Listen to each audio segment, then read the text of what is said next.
We're going to move right into our main event today, so we have plenty of times for questions from the audience. And to introduce today's featured speaker is the Regional President of Harris Private Bank, fellow member Peter Glidden. Peter?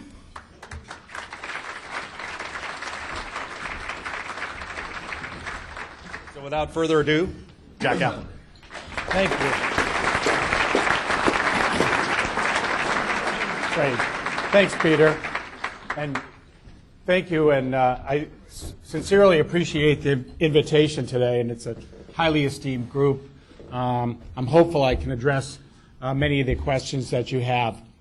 As way of background, I should also mention I'm not an economist.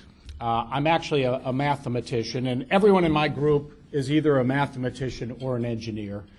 And I tried to take economics, and I have to confess, and I did took economics in business school, but my sense is if they taught sex the way they teach economics, we'd be extinct. So I think mathematics, it just seems to be a little bit easier for me.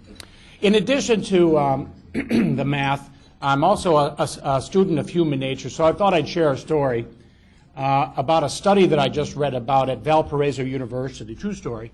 Two professors invited 600 middle-aged people to the university and to bring with them their college yearbook picture. And they ranked these yearbook pictures using anthropological measurement techniques in order of smile. So we have the most ebullient smile at the top and kind of the worst grimace at the bottom.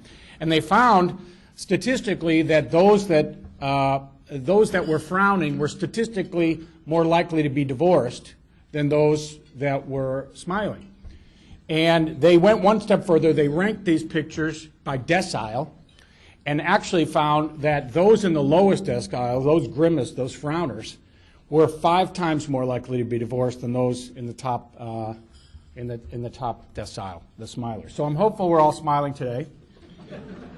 And I know there's a lot of news in the economy, but you know I'd say go back and look at your husband's or wife's college yearbook picture.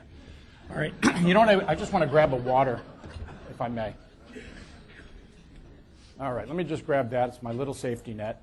Okay, so with that, let me just launch into the economy, markets, and then strategy. And I also will tell you, as a mathematician, I'm a historian. I like to look at historical relationships and look for things, one related to the other. And at Harris, we are a global macro investor. So we're not tied to one particular style. We're what I call flexibly agnostic. We just look anywhere over the world and try to find the best opportunities for our clients. So we don't necessarily put a stake in the ground and say this is what we do and we're going to buy and hold it through thick or thin. We're actually pretty flexible to move around the globe, so to speak. So we can't talk about the economy without talking about the consumer. And consumption, you can see, has ticked up a little bit since the end of last year. In fact, Christmas selling season year over year is up about 1%, slightly better than what the Federation of Mall Operators had anticipated. I think they were projecting negative 1%. But still, up 1% off of a 2008 base, which was down 3.5% from the previous year, isn't great. And you can see consumer expectations in red is a part of the survey that the Conference Board does every month, and it's been a pretty good predictor of where retail sales is likely to go. So I think we are going to get a little tick up in retail, but I have to say that we've pretty much bifurcated retail into 2 general categories. Retail sales that can be exchanged for or purchased for cash, credit card, or check, convenience credit card, and purchases that have to be financed. And what I find is that in general we are anticipating positive surprises on the discretionary items for cash. In fact, we saw, for example, early turn in Starbucks, early turn in Nordstrom's, in Coach and Ralph Lauren. Where we're going to have trouble will be in the items that consumers have to pay for with debt. So things like autos, furniture, big-ticket electronics, and appliances, I believe, will continue to underperform and underwhelm analysts and the like. So with any luck, we'll have shoppers, line up at Starbucks and buy their things at Costco. In terms of the conditions of the consumer, they're still under quite a bit of stress. These are we're following up on subprime, and it's like the cresting river that's kind of rising after the storm has come through, and that's where we are today. And it appears we're cresting, but unfortunately the banks can't really get their arms around it and know for sure. And that's something we want to continue watching, but clearly both fixed rate and adjustable rate subprime debt is now 25% of that is delinquent. Wall Street Journal a month or so ago reported that nearly a quarter of the nation's mortgages have negative equity. So this is an issue that we're still muddling through, but the housing prices have come up a little bit. They seem to have stabilized some, so I'm hopeful we just kind of muddle our way through this over the coming couple of quarters. Meanwhile, we do measure consumer stress. We look at things like jumbo mortgage rates, food and energy prices, employment and housing, and kind of put together a little index. And I want you to just focus on the red line, which is kind of the 6-month moving average. You can see it has cycled a little bit, but it's rolled over some. So I think that at least the most acute stress that consumers had faced, roughly the December of 2008, have come off the boil some, and we're starting to see gradual improvement. Meanwhile, banks, unfortunately, are not lending. This stat shows the velocity of money. Again, another economics term, but what it really just means is for every dollar that goes into the banking system, how many times it gets lent around. And for all the money that's being printed in Washington, generated by the Federal Reserve, it's essentially going into the banking system as if it were a financial black hole. It's just not being lent. And if you consider what bank CEOs are, the pressure they're under, there are essentially 4 different stresses coming from Washington, right? We've got a Federal Reserve that's trying to create a favorable lending environment, a favorable profit, I should say, environment for banks by keeping short-term interest rates very, very low. We've got Congress, and we've seen these testimonies in front of Congress where they're beating up on the CEOs to lend and to try to get more money out into the system. Clearly, they can't have closed-door meetings. They have to have open-door meetings with television cameras. And then we have the regulators that are trying to keep, force the banks to maintain their capital ratios and make sure that they still have high quality and that they're not going to default or fail. And now, most recently, we have President Obama and the administration really just trying to extract that pound of flesh for the transgressions of 2008. Where's the bank putting the money right now? They're hoarding cash. Cash as a percentage of commercial assets, you can see, has spiked, has gone from roughly 3% to 11% in a period of about a year. And so I think what they're doing is, of all the noise they're hearing, they're listening to the regulators first, which probably makes sense. We don't expect to see a heck of a lot of lending anytime soon. In fact, it's probably, if you go back to that liquidity, the velocity, that's going to be the spark that will eventually get the inflation that we expect going. And I want to go down that tack in a second. But I do believe that it's pretty much in both the general population's best interest and policymakers' interest to have some higher inflation. We're a nation of borrowers, both private and public. A lot of that financing has come from abroad and our retired population. And what we want to do now is essentially dismantle that debt slowly by paying it back with cheaper dollars. And I think that's sort of the trend that we see, and that's how we're trying to position our client portfolios. Meanwhile, other stresses on commercial banks, particularly the smaller ones, I know we've had 2 failures in the Seattle market or in the Washington area just so far this year, has to do with commercial real estate. Now here we have commercial real estate vacancies in the office space tend to track the unemployment rate by roughly a year's time. You need time for rent renewals, lease renewals, and the like. And I do know that the vacancy rate in the Seattle market, due to all the supply that you've had come online, is probably close to 18%. But on a national basis, it's around 13 or 14%. Well, if unemployment stays consistently at this level, and I believe it will stay above 9% for the remainder of the year, I have a slide on that, then that would suggest that the national office vacancy rate could approach 20%. Again, putting additional pressure, thankfully not on the original set of the larger banks, but more distributed among smaller regional banks. And we're starting to see that fall out already. Meanwhile, we're trying to create jobs. And let me just give you a little sense of what this is. It's essentially a relationship between the growth in the economy and the number of jobs we create on a monthly basis. Okay? We used industrial production as a monthly input and number of jobs created per month as the quote-unquote output. And you can see pretty much, as you would probably expect, it's an upwardly sloping line. The more growth we have, the more jobs we create. Okay? Lower growth, fewer jobs. And what we find is that if we can operate our economy at what we call a natural rate, which has historically been about 3%, and we can create about 170,000 jobs a month. Unfortunately, we can't go along spending everything we've earned the way we've done in the past. We have to pay back some debt. In fact, our savings rate has gone up, although I would argue a lot of it is probably involuntary. The fact is, you get your house foreclosed on and your mortgage essentially forgiven, that's considered savings. You get your line of credit cut in half and you have to pay that down, that's considered savings. Either way, through voluntary means or through involuntary means, our savings rate is going up, which means that we cannot devote all of our income to spending the way we have in the past. So that means to me that we're going to probably have to grow our economy at 2 to 2.5%. Well, if you plug 2% into the X variable in this formula, Peter, what would be the X result of that? That's actually right. 110,000 jobs. He's heard this speech before. 110,000. He's a smart guy, though. I don't want to take that away from him.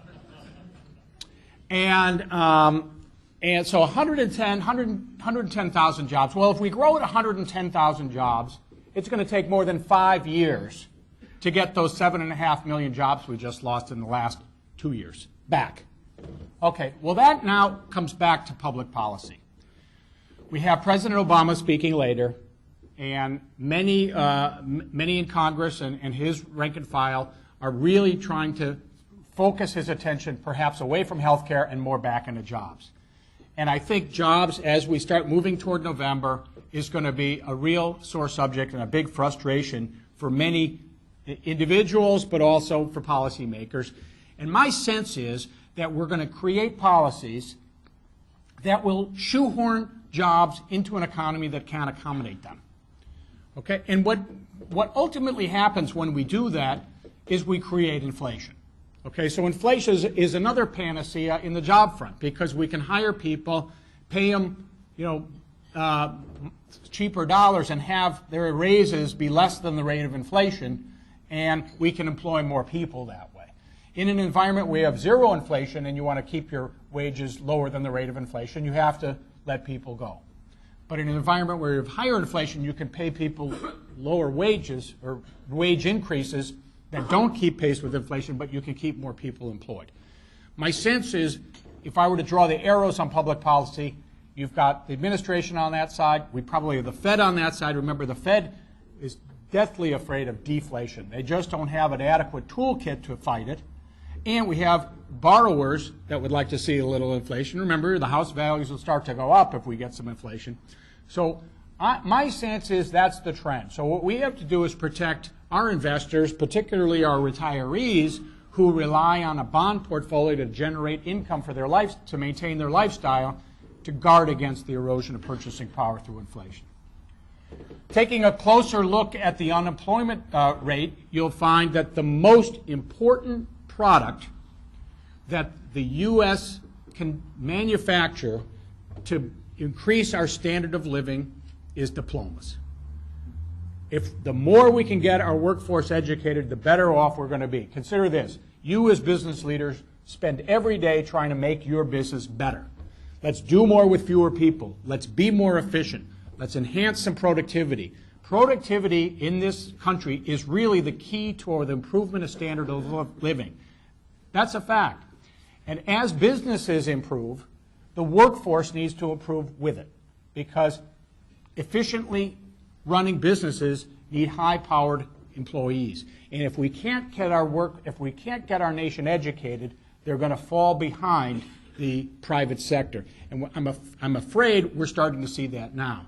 What we can rely on, sort of some artificial factors, is immigration. And we will continue to do that. That's one of the benefits that I see that this nation has that many other of our counterparts, of our trading partners, don't have, is that we can bring people in, and we are a desirable place to live and work. But short of that, we really do need to enhance the value of our workforce. Now, I do know you don't have a state income tax, and it would be hearsay to try to imply that you will get one. But I will say that Washington State, Illinois, other states woefully underestimated the level of decline of tax receipts. And as a result of that now, fiscal year 2010 running much bigger deficits than were originally anticipated. Certainly in Illinois, we thought we had planned for a 5% decline in income tax receipts. I don't know what Illinois is, but I can assure you it's not substantially better than the national average of -12. And as a result, Illinois now has a $2 to $2.5 billion deficit just for fiscal year 2010. Add that another maybe $8 billion previous deficits, and Illinois is running behind. I believe that we're going to start to have to catch up come fiscal year 2011, which means we are going to see taxes increase around the nation in various states come June 30. June 30. So we need to prepare for an incremental slowdown in the second half of this year. Looking at some of the winners and losers, if you will, among the states, you can see that we've got Michigan, Nevada, Rhode Island, South Carolina, California among the hardest hit. South Carolina is out there trolling for businesses. Now remember, they wanted to secede, okay? And I was told that if you take the entire population of unemployed, it's about the same population as South Carolina. So maybe we can do a swap. And we just said, here, you take all these people, and now you can secede. And we've got 0% unemployment in the rest of the 49 states. Washington is pretty much situated in the middle. I think you're slightly better than the national average, but unfortunately hard hit. And then we've got those big big rectangular states, in pretty good shape. They just never participated in the uptrend. Looking at Washington relative to the economy, you can see you actually historically have had a substantially higher unemployment rate in previous years, but suffered the downturn, but was really more of an average downturn here. It's not anything more exaggerated than previous downturns. Probably less reliance on finance than other sectors. Not as hard hit on real estate, although I'm sure some of you would probably convincingly argue that you were to me. But in general, probably just relative to the rest of the country, pretty much on the path of the standard downturn. In terms of interesting, I found this interesting. This is the coincident indicator, just sort of sense of kind of the business ups and downs. Have you sensed that your business cycles are a lot more pronounced than the nation at large? I found this fascinating, that it seemed like Washington, for some reason, had much bigger swings in business activity. Maybe your Federal Reserve just isn't measuring it right. I don't know. But anyway, I thought that was kind of interesting. And then let's just turn our attention just to the broader economy. So, we're a consumption-based economy. We're going to continue to be a consumption-based economy. But the fact is, we got consumption contributing 71% of our growth at its peak, and that's just too high. I think that consumption probably ought to be somewhere between 60, mid-60s to upper 60s, which means that we have to pull back the contribution of consumption over time.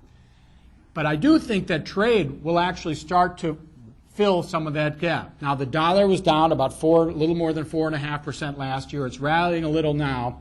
But in general, it has created somewhat of a tailwind for trade.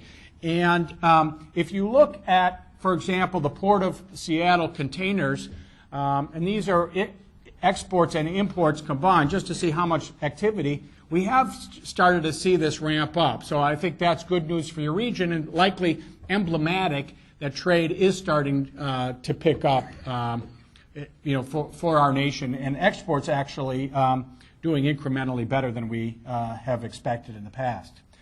In fact, one of the drivers of that clearly is China. China, as an emerging country and an emerging middle class, is becoming a world consumer. Here I found this remarkable. This is the number of units, autos, purchased per month, U.S. versus China. And for the first time in history, over the last month or two, that the Chinese bought more automobiles than we did in the United States. But I think the most important lesson here is really the longer-term trend, that the red line is trending higher and the blue line is trending lower. And we as a business community want to at least try to leverage on the increasing demands of an emerging middle class in China. One way that I like to measure middle class growth is just the number of cell phone users, and it's just astronomical, the growth rate in both India and China in terms of number of cell phone handsets. And that's not lost on Apple. I think they're trying to sell iPhones over there. So as you see, the trade deficit certainly bottomed out in the mid-2005, 2006, has gradually increased, and I think every time this line trends higher, that actually contributes incrementally positively to our overall economic growth rate. So again, I'm not suggesting we're going to be this new export nation. I'm just saying that as we ratchet down consumption, I think trade will likely surprise us to the upside. But together, again, we're probably going to grow around 2.5%. Inflation is certainly a concern. It's a concern among Treasury buyers. This just looks at the implied Treasury rate of the Treasury securities, and that's trended steadily higher since the end of 2008. Right at about the time of the Lehman default, the implied inflation rate for 5 years was negative 0.5%. We were expected to deflate 0.5% per year for 5 years. That has steadily risen and now above the Federal Reserve's target of 2, or implicit target of 2, and this will likely trend higher. So we want to put together strategies, again, that really link to, that harness this higher inflation expectation. This just shows consumers' expectations of inflation. So this is a Conference Board survey in blue. And you can see consumers always overestimate actual inflation, which is depicted here in red. And then this is the green is the Treasury implied inflation. So my sense is the answer is somewhere in between. I think inflation rate of 4% is certainly in the cards, and we would want to position portfolios accordingly. So generally favor more equity-oriented and underweight fixed income-oriented investments. Let's turn our attention to healthcare for a minute. This has certainly been a top priority in Washington. It's probably moved to maybe not back burner status, but middle burner, and it's certainly of vital interest to many of you here who own and operate or influence businesses. And here the point is that I think that Washington, in theory, is on the right track to offer universal coverage. Now, we are a nation with, by the way, and you may know this, but we are the nation with one of the laxest bankruptcy rules in the world, okay? And that's by design, okay? How is it that we can be such a dominant market-oriented, free market country and yet have very lax bankruptcy laws? The fact is we want to encourage risk-taking. We want people who are sitting in their 9-to-5 job that have a great idea to jump, right? Because if it works, we're going to generate some ideas, we're going to generate growth, we're going to generate jobs. And so we want to encourage smart people and entrepreneurs to take risk. Okay, so we need education and we need an environment in which to take risk. Well, I believe that healthcare, not having healthcare, is a huge risk of jumping ship, right? If you're comfortably situated in a 9 to 5 corporate job, and you're deciding to start a company, in addition to all the other issues that you have to worry about, you also have to worry about the fact that you don't have health care coverage. Okay? I would like to take that I would like to be able to remove that risk from the equation, in theory. Okay. And I think Washington's on the right track. The problem is we have to pay for it. And nobody in Washington has addressed that at all. So here's my idea. First of all, I will tell you that when President Obama, in telling the American people, if you like your current provider, if you like the current system, don't worry about it, is doing the American people a disservice, because the simple fact is we're on an unsustainable growth track. That you can see here that Medicaid and Medicare now comprise 25% of the federal budget. If left unchecked, 20 years from now, it'll be over 50%. Okay, so clearly it's enveloping our entire budget.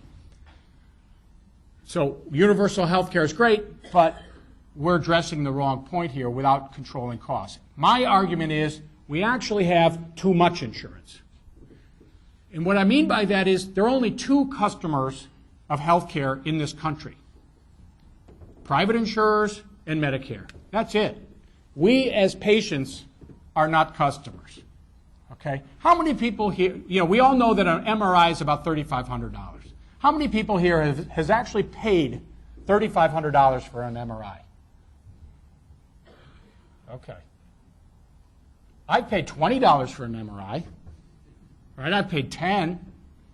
Okay. I've gotten an MRI. And my point is that I'm going to be able, I have a demand, I have demand for an MRI, but I don't have to pay for it. I'm not the customer. Okay. My insurance company is the customer. And there are many procedures and tests that run that way, where we're paying a fraction of what the cost is and then passing the bill to our insurance company. Well, in many respects, and here this is the sort of the history of the costs. So there's CPI, there's medical costs. Pure human nature, perfect. It's exactly how I would expect. And here's the reason. If we were all on the same insurance coverage, it's very much like if we all went out to dinner and we split the bill. Right? If we all, I know there are several hundred people here, if we all decided to go out to dinner to a restaurant and we decided to split the bill, how many people here think that the average bill per person would be higher than if we all went to the exact same place and decided to get separate checks? Right? I mean, that's just human nature, okay? Because for me, if we all went out to dinner and we saw that a shrimp cocktail was $8, the cost to me would be about a nickel, right? Throw it in the bill, just go ahead and we'll divide it later. Well, that's what the insurance companies do, right? We just pay all of our co-pays, throw the bill to the insurance company. The insurance company splits the bill, and that's our premium the next year. Okay? So, anyway, I'm a math guy. I want to see the numbers. I had that study done. A friend of mine owns a restaurant in Ponte Vedra Beach, Florida, where I used to live. It's a great restaurant if you're down there. I know I don't want to sell you anything, but I do think that Aqua Grill's a great restaurant. He did a good favor for me. And he went back in 3 years and looked at the price per person when bills were split versus the price per person when similar parties got separate checks. And he found that, probably not a surprise to anyone, that the range in prices was between 19 and 23%. Okay. Now, does it perfectly map to health care? Not necessarily. I mean, look, if you need open heart surgery, you're not going to, dicker around. But I would say, even if we can get half the savings, let's say we can get a 10% savings in our health care bill, moving to a program, I'll explain how we do it, moving to a program like this, that's $250 billion a year. That pays the $180 billion that we were looking for that universal coverage. Now, how do we do it? unfortunately, we can't snap our fingers and just move to a system like this. It's an evolution, very similar to the way we moved from a defined benefit plan to 401k. It's going to take time. It's going to take essentially 15 years to do that, but essentially what we do is, as new employees come on board, they're offered a high deductible insurance program with a health savings account. And employers will take the premium that they save by moving to a high deductible program and deposit those incremental dollars into a tax-free health savings account. And over time, we will have a workforce that becomes smarter, more educated in healthcare. Okay? And smarter, educated customers drive prices lower. And with that, I'm going to leave you with one last thought on this subject before we move on, and that is 10 years ago, the price of an MRI and LASIK eye surgery they're each $3,000. 10 years later, the price of an MRI is about $3,500 because somebody else pays the bill, and LASIK eye surgery is $500 because patients are customers. So the conclusion is, and I think the good news for me is, I think Botox prices are going to go down too. So if we strip away the stimulus and see what's going on underneath the surface, if we essentially take this patient off life support, what kind of an economy we have? Not much. Paychecks year over year are in negative territory the way we measure them. Small business survey of sales, essentially tepid, 0% growth. And new jobs. Forget about the net number, the hirings minus firings. Just look at hirings, and that really isn't going anywhere either. So there isn't much going on underneath the surface, and slowly we're going to have to take off this stimulus. So we're going to start to move, that combined with higher taxes, we're going to have to start to move to a much slower environment, much more difficult environment for stocks over the next half of the year. So let me just flip through some implications. 10 years, the S&P 500, the blue line, has gone nowhere. But there are markets that have done well. The emerging markets are up 150%. And 10 years ago, that market traded at roughly half the valuation of the S&P. We were out there looking. We found that this up arrow in the middle here showed that the emerging markets started to move. And so by March of 2002, we took our 5% allocation in emerging and went to 15 because there's a cheap market that was moving in the right direction and picked up 93% over the S&P 500. Right now, the S&P is trading a little bit below its recent valuation. I'm going to call it fair value because I'm going to adjust for a bubble environment that we've had over the last several years. So fair value on the S&P, and the momentum is positive. We went to a positive momentum, the way we describe it, in July, and we're still above our trend line. What we do is the solid red line is essentially the 200-day moving average, and we draw 5% boundaries on each, 105% and 95%. And the momentum rule is very simple that we use. If we want to buy or positive momentum when we cross above the 105% line and hold until it crosses down below the 95% line. And in an environment where I think we're in, where the market's going to go up and down a lot, but end-to-end sideways, that momentum has been a very valuable way to navigate these kind of markets. So let me show you a little back test. We did 10 years. We started with $1,000 in the S&P 500 and held it till yesterday, we would have ended up with $873, not including dividends. This is just price only. If, on the other hand, we just simply religiously followed that momentum rule, where we bought the market when it was 105% of the S&P 200-day moving average and sold it at 95% of the 200-day moving average, and moved to cash when we were out and moved to the market when we were in, we would have ended up with nearly $2,000. We're not making any more money in an up market. What we're doing is we've got this natural circuit breaker to get out of these markets that are just languishing. Also, just another conclusion, I think commodities are an interesting place to be. Here, we look at the trade-off between overnight interest rates or short-term bonds and real assets commodities. if overnight paper can offer you a yield substantially in excess of inflation, over this green line, which is about 1%, own bonds, own short-term instruments. If it can't, as we are right now, then we're better off owning commodities. So we had 5% commodities last year. About 10 days ago, we went to 10%. So now we've just doubled our allocation in commodities. And with that, I have a couple other, I can describe a couple other strategies of what we're doing, but I wanted to just give you the high points, and we have a few minutes for questions. So with that, let me, I know we have some mics around the area. And I will say the answer to the first question is the Chicago Cubs. Yes? How about tips? Tips. Tips were fantastic last year. Tips, we tracked tips versus fixed rate against the money supply growth. Money supply growth, as of about a year ago, was running at 9%. And that it implied that tips were undervalued relative to fixed by about 30% as of the December of 2008. Tips ended up outperforming fixed rate by about that 30%. We still hold our tips, but I will say that money supply growth year over year has come down, and that suggests to me that tips have pretty much run their course.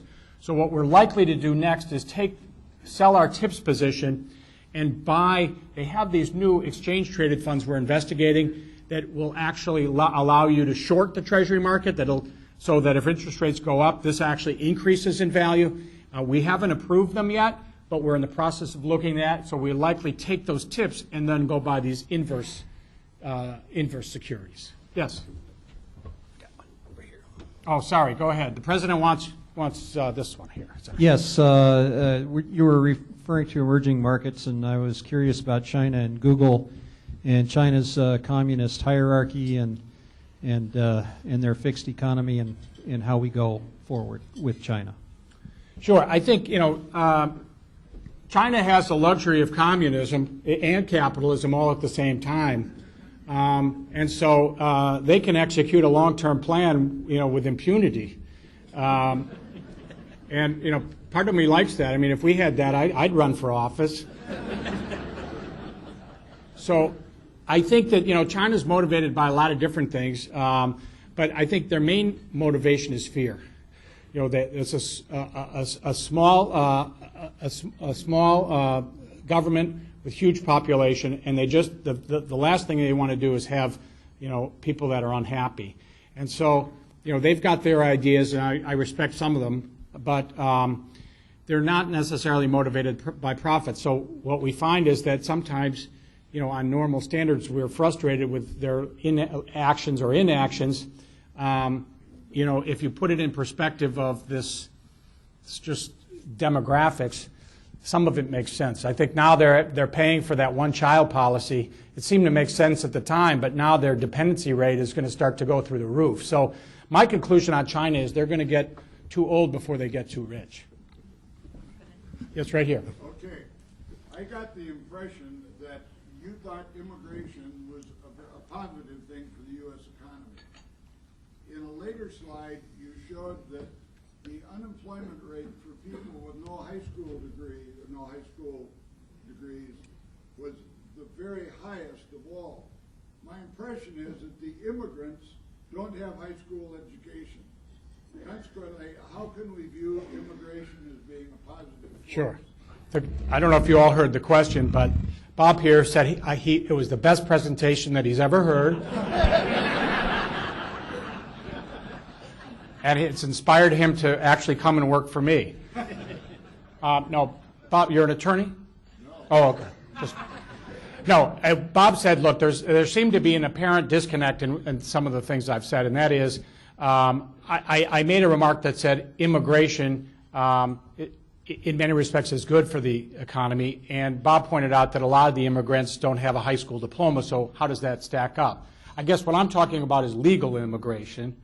And that, obviously I'd love to be able to educate more engineers in this country, and scientists and mathematicians, but short of that, if we can't, then as long as, and my point is, as long as we can create an environment that's a favorable place to live and work, which, compared to other places, we're in pretty good shape still, that we will be able to still bring this import, if you will, this brain power, to help us move the ball forward. So I guess in many respects, if I were to compare our prospects to those of Japan or China, where homogeneous society, closed borders, and not quite as welcoming to foreign brain power, I feel that we just have the unique flexibility to be able to continue to navigate through this this emerging world. But no, I think you're right. I mean,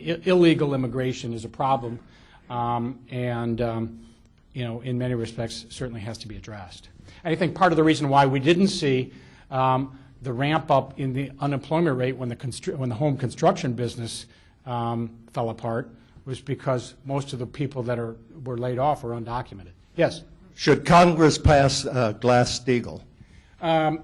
Should Congress pass Glass-Steagall? Well, first of all, I wouldn't say it's Glass-Steagall. I do think that having Wall Street or having bankers gamble with government-guaranteed money is wrong.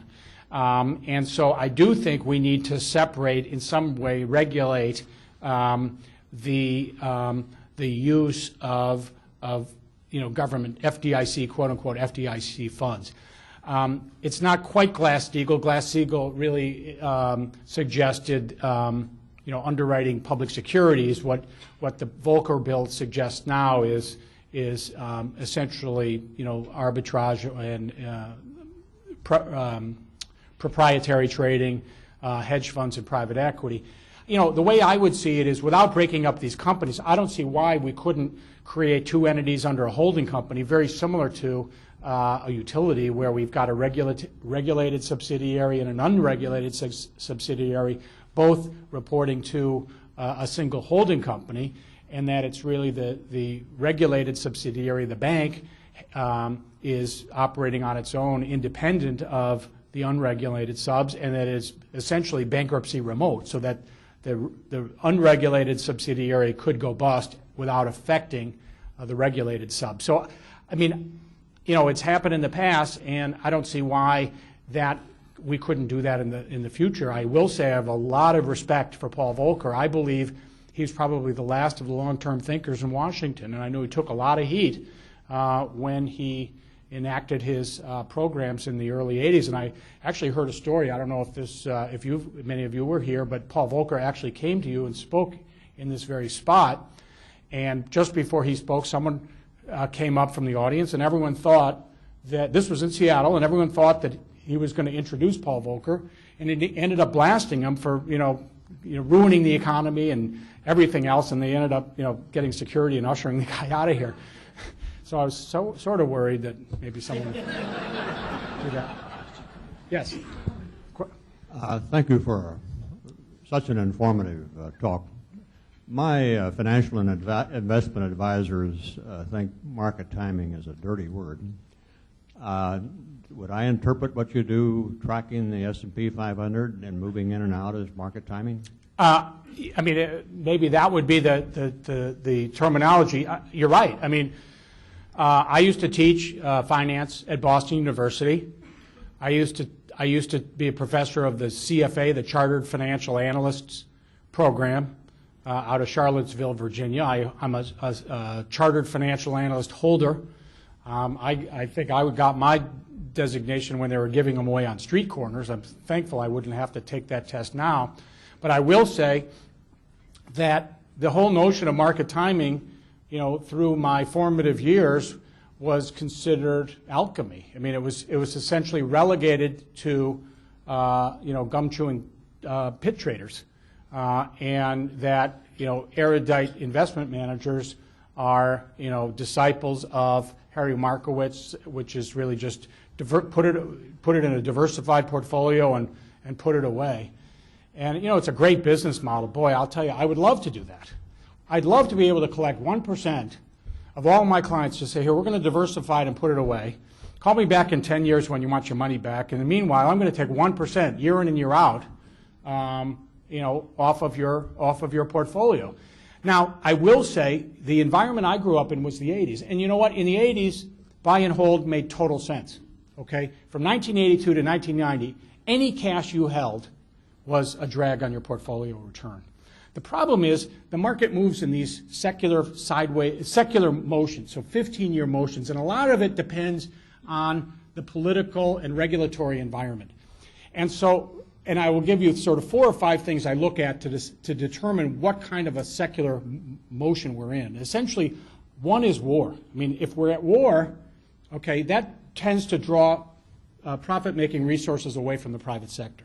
2, regulation. How many people think we're going to have fewer regulations over the next 5 years than more regulation?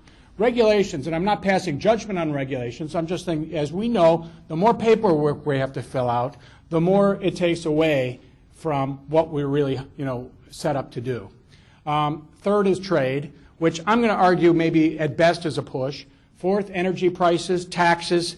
And so you can see that we're setting up an environment, at least in the U.S., where we're not going to be able to position for a secular bull market. So that's the main reason why I believe we're in a market that is going to go up and down a lot, but side to side not go anywhere.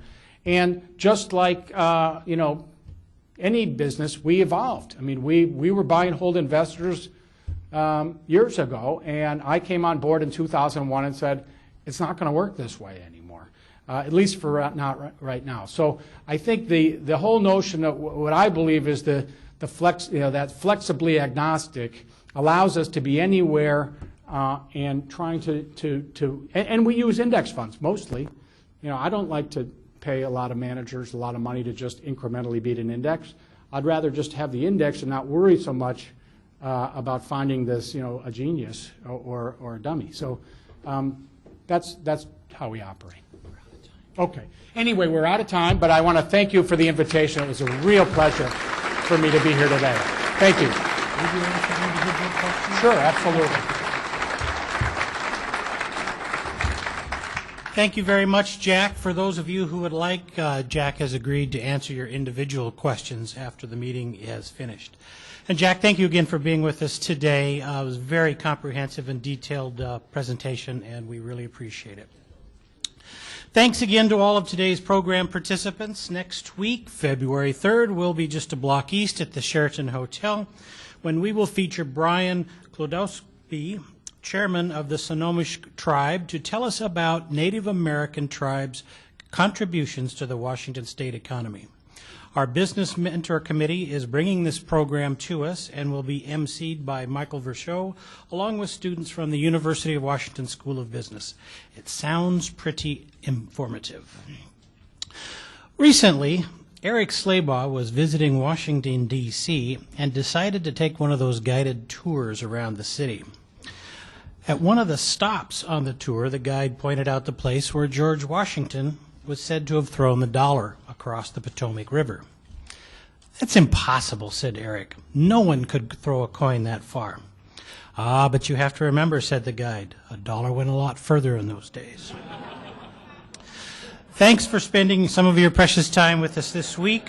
Have a great week. We're adjourned.